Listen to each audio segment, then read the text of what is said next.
Hi എല്ലാവർക്കും എൻ്റെ വീട്ടിലേക്ക് സ്വാഗതം. ഇന്ന് രാവിലെ നമുക്ക് ക്ലീനിങ്ങിലോട്ട് കിടക്കാം കേട്ടോ. ഇന്നലെ ഞാൻ വിചാരിച്ചിരുന്നത് ഇന്ന് രാവിലെ എണീറ്റിട്ട് കുക്കിംഗ് എല്ലാം പെട്ടെന്ന് തീർക്കണം, പിന്നെ ക്ലീനിങ് ചെയ്യണമെന്ന്. കുക്കിങ്ങിന് കയറിക്കഴിഞ്ഞാൽ പിന്നെ അടുക്കളയായി ക്ലീനിങ്ങായി ആകെപ്പാടൊന്നും നടക്കത്തില്ല. ചില ദിവസങ്ങളിൽ മടി പിടിച്ചാൽ പിന്നെ ആകെ മടിയും കൂടാവും. ഇന്നലെ രാത്രിയിൽ ഞാൻ എല്ലാം മൈൻഡെല്ലാം സെറ്റ് ചെയ്ത് വെച്ചിരുന്നായിരുന്നു കേട്ടോ. രാവിലെ എണീറ്റിട്ട് ഉടനെ കുക്കിങ്ങും ബ്രേക്ക്ഫാസ്റ്റും ഒക്കെ കഴിച്ച് അടുക്കളയിൽ നിന്ന് ഇറങ്ങി കിട്ടിക്കഴിഞ്ഞാൽ പിന്നെ നമ്മുടെ ക്ലീനിങ്ങൊക്കെ പെട്ടെന്ന് കഴിയും. അങ്ങനെ കുറച്ച് ദിവസമായിട്ടോ, ഏകദേശം എനിക്ക് തോന്നുന്നു ഒരു 2-3 ആഴ്ച മേളിലായി ഞാൻ ഇങ്ങനെ എല്ലാം ഒന്ന് ജനലും ഒക്കെ തുറന്നിട്ടൊക്കെ ഒന്ന് ക്ലീൻ ചെയ്തിട്ട് കേട്ടോ. അപ്പോഴേക്കും നല്ല രീതിയിൽ ഇവിടെ എല്ലാം പൊടിയും കയറിയിട്ടുണ്ട്. ഞാൻ നേരത്തെ ഓണത്തിന് ഒരു ക്ലീനിങ് വീഡിയോ ഇട്ടിട്ടുണ്ടായിരുന്നു കേട്ടോ. അത്രയും ഡീറ്റെയിൽ ആയിട്ട് ചെയ്യുന്നില്ല, ഇപ്പം എന്നെക്കൊണ്ട് പറ്റുന്ന രീതിയിലാട്ടോ ഞാൻ ഇപ്പോൾ ചെയ്യുന്നത്. അപ്പം കുട്ടികളുടെ ബെഡ്റൂമിലോട്ട് കയറി ആദ്യമേ ജനലൊക്കെ അങ്ങ് തുറന്നിട്ട് അത്യാവശ്യം പൊടിയൊക്കെ ഉള്ള ഭാഗം ഞാനങ്ങ് തൂത്ത് ഇട്ടിട്ടുണ്ട് കേട്ടോ. എന്നും തൂക്കുമ്പോൾ ഞാൻ ജനലൊക്കെ ഒന്നും തട്ടി തൂക്കും, എന്നാലും നമ്മൾ കാണാത്ത ചില ഭാഗത്തൊക്കെ അത്യാവശ്യം പൊടിയും കാര്യങ്ങളൊക്കെ കാണും കേട്ടോ. അങ്ങനെ അത് രണ്ടും തൂത്ത് വൃത്തിയാക്കി. ഷെൽഫൊക്കെ ഞാൻ നേരത്തെ ഒന്ന് തട്ടിക്കുടഞ്ഞ് ഇട്ടിട്ടുണ്ടായത് കൊണ്ട് ഇന്നത് ചെയ്യുന്നില്ല. അതിനൊരു വേറെ ഡേയിൽ ചെയ്യാൻ പറ്റത്തുള്ളൂ കേട്ടോ. എല്ലാം കൂടെ ആകുമ്പം കുഴഞ്ഞു പോകും. നമ്മളെ കൊണ്ടാവുന്ന രീതിയിലൊക്കെ ക്ലീൻ ചെയ്തിടാൻ ശ്രമിക്കുക. നമ്മുടെ ശരീരം കൂടെ നോക്കണം. അങ്ങനെ ഇടയ്ക്കുള്ള സമയമൊക്കെ ഞാൻ ഏകദേശം വെള്ളം കുടിക്കാനും കുറച്ച് റെസ്റ്റ് ചെയ്യാനൊക്കെ ശ്രമിക്കും കേട്ടോ. ഇങ്ങനെ കണ്ടിന്യൂസ് ആയിട്ട് നമ്മളത് ചെയ്യത്തില്ല. ചെയ്താൽ പെട്ടെന്ന് നമ്മളങ്ങ് ടയേർഡായി പോയിട്ട് നമുക്കത് വർക്ക് കംപ്ലീറ്റ് ചെയ്യാനും പറ്റത്തില്ല. മാത്രമല്ല, എനിക്ക് അകത്ത് മാത്രമല്ല മുറ്റത്തും കുറച്ച് പണിയും കൂടെ ഉണ്ട് കേട്ടോ.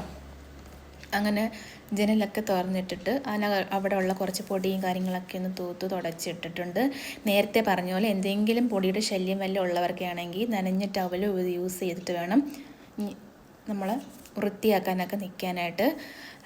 ഞാൻ കഴിഞ്ഞ ഒരു ക്ലീനിങ് വീഡിയോയിലും ഇതേ ടിപ്പൊക്കെ ഞാൻ പറഞ്ഞു തന്നിട്ടുണ്ട്. പിന്നെ നേരെ വന്നത് ഞങ്ങളുടെ ഹാളിലാട്ടോ.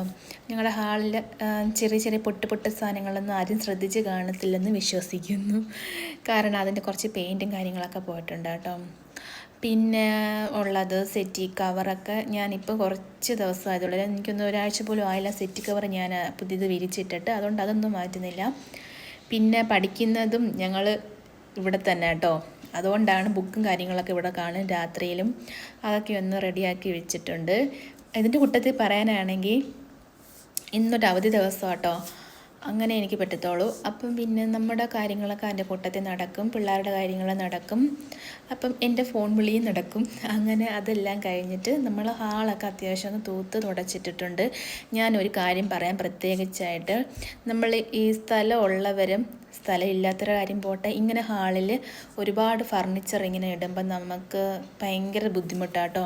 പെട്ടെന്ന് ആ പൊടി കയറുന്ന ഭാഗം ക്ലീൻ ചെയ്യാനും ഒക്കെ നല്ല ബുദ്ധിമുട്ടായിരിക്കും. കഴിവതും നമ്മൾ ഇത്തിരി ഒരു ആവശ്യത്തിന് ഫർണിച്ചർ വാങ്ങിച്ചിടാൻ ശ്രദ്ധിക്കുക. പിന്നെ അതെല്ലാം കഴിഞ്ഞ് ഹാളും തൂത്തു. ഇത് ഞങ്ങളെ ബെഡ്റൂമിലെ പേപ്പറാട്ടോ, കുട്ടികൾ പടം വരയ്ക്കുന്നതും അവരെ എഴുതി പഠിക്കുന്നതും ആയിട്ടുള്ള കുറച്ച് പേപ്പറും കാര്യങ്ങളും ഒക്കെ. അതിനകത്ത് 2 കട്ടിൽ കിടപ്പുണ്ട്. ഈ പറഞ്ഞതുപോലെ 2 കട്ടിലാട്ടോ കിടക്കുന്നത്. ഈ കിടക്കുന്നത് ഞങ്ങളുടെ വലിയ ബെഡ്റൂം, അതായത് മാസ്റ്റർ ബെഡ്റൂം. ഇതിനകത്ത് ഈ ദിവാൻ കോട്ട് കൊണ്ടുവന്ന് വെച്ചാൽ ഹാളിലെല്ലാം കൂടി ഇടുമ്പോഴത്തേക്കും അവിടെ വളരെ ഇടുങ്ങി പിടിച്ചിരിക്കുകയും ചെയ്യും. ക്ലീൻ ചെയ്യാനുള്ള ബുദ്ധിമുട്ടും കൊണ്ടാട്ടോ ഞങ്ങളിത് ഇവിടെ പിടിച്ചിട്ടേക്കുന്നത്. അപ്പോൾ അതിൽ കഴുകിയ തുണിയൊക്കെ കൊണ്ടിട്ടാലും മടക്കി വയ്ക്കുകയും എടുക്കുകയൊക്കെ ചെയ്യും. പിന്നെ അവിടുത്തെ ജനലും കാര്യങ്ങളൊക്കെ നന്നായിട്ടൊന്ന് ക്ലീൻ ചെയ്ത് ഒന്ന് തൂത്തെടുത്തു. പിന്നെ ഈ പേപ്പറും കാര്യങ്ങളൊക്കെ ഞാൻ ഒരു കവർ എടുത്തുകൊണ്ട് വന്നിട്ട് അതിനകത്താക്കി കേട്ടോ. ഇതിലിപ്പം വേണ്ടുന്ന പേപ്പറുകളുണ്ടോ ഇല്ലയോ എന്നൊക്കെ ഞാൻ ഇടയ്ക്കൊന്ന് ടെസ്റ്റ് ചെയ്ത് നോക്കും. ചിലപ്പോൾ ഇതേപോലെ എന്തെങ്കിലുമൊക്കെ എൻ്റെ നിന്ന് മിസ്സാവാറുണ്ട് കേട്ടോ. അതൊക്കെ നോക്കിയിട്ട് വേണം ക്ലീൻ ചെയ്യാനും പേപ്പറൊക്കെ എടുത്ത് കളയാനും. അങ്ങനെ അടുക്കളയിൽ വെച്ചിട്ട് ഞാനെല്ലാം തൂത്തങ്ങ് കോരി. അടുക്കള രാവിലെ ഞാൻ ക്ലീൻ ചെയ്തിട്ടുണ്ട് കേട്ടോ. ഞാൻ പിന്നെ എല്ലാം കൂടെ ഒരുമിച്ച് ഇതിനകത്ത് കാണിക്കണ്ടെന്ന് വിചാരിച്ച് അടുക്കളയൊന്നും ക്ലീൻ ചെയ്തൊന്നും കാണിക്കുന്നില്ല. അടുക്കള ഞാൻ ഇതേപോലെ തന്നെ കുറച്ചധികം ദിവസമായി ക്ലീൻ ചെയ്തിട്ട് അതൊരു വേറൊരു വീഡിയോ ആയിട്ട് ചെയ്യാമെന്ന് വിചാരിച്ചു.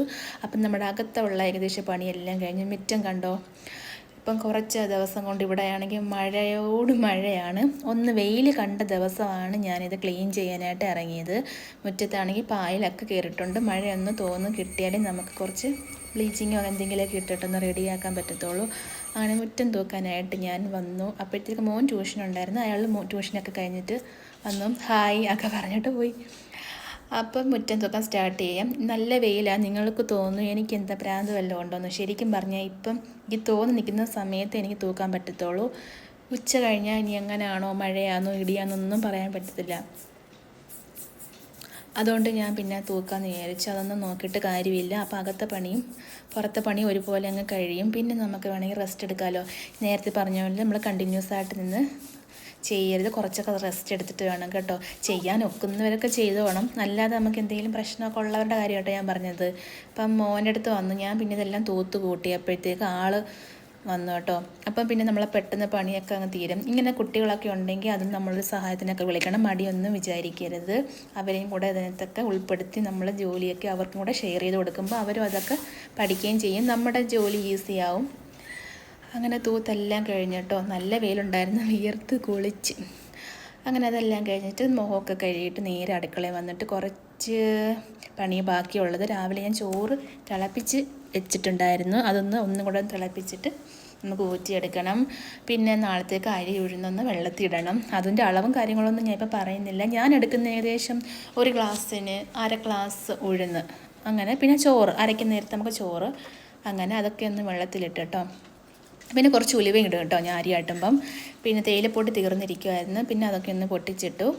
വേറെ പ്രത്യേകിച്ച് ഇനി കുക്കിങ്ങോ കാര്യങ്ങളൊന്നും ഇല്ല. നേരത്തെ പറഞ്ഞ പോലെ കുക്കിങ്ങൊക്കെ കഴിഞ്ഞിട്ടുണ്ടായിരുന്നു കേട്ടോ. അങ്ങനെ പൊടിയെല്ലാം ഇട്ടു. പിന്നെ നോക്കിയപ്പോൾ ഉപ്പില്ലായിരുന്നു. ഉപ്പ് ഏകദേശം തീരാറായിട്ടുണ്ട്. പിന്നെ നമ്മൾ ഫുഡ് ഉണ്ടാക്കുന്ന സമയത്തായിരിക്കും അയ്യോ തീർന്നല്ലോ എന്ന് പറഞ്ഞ് ഓടി പടച്ചപ്പോൾ ഇടണ്ട. പിന്നെ കടുക് ഉണ്ടായിരുന്നു. കടുകൊക്കെ ഒന്ന് പൊട്ടിച്ചിട്ടു. അതും എല്ലാം അങ്ങ് ടിന്നിലാക്കി. പിന്നെ അവിടെ എല്ലാം തുടച്ചിട്ടിട്ടുണ്ട്. ഉപ്പ് ഇതുപോലെ ഞാൻ ചെറിയ ഭരണിയാട്ടോ വാങ്ങിക്കുന്നത് എപ്പോഴും. കാരണം കയ്യിലെടുത്ത് എനിക്ക് പെട്ടെന്ന് എല്ലാത്തിനകത്ത് ഇടുന്ന സൗകര്യത്തിൽ. അങ്ങനെ നമ്മുടെ കുഞ്ഞ് ക്ലീനിങ് എല്ലാം കഴിഞ്ഞിട്ട് ഇന്ന് ഞങ്ങളുടെ ഫിഷാണ്.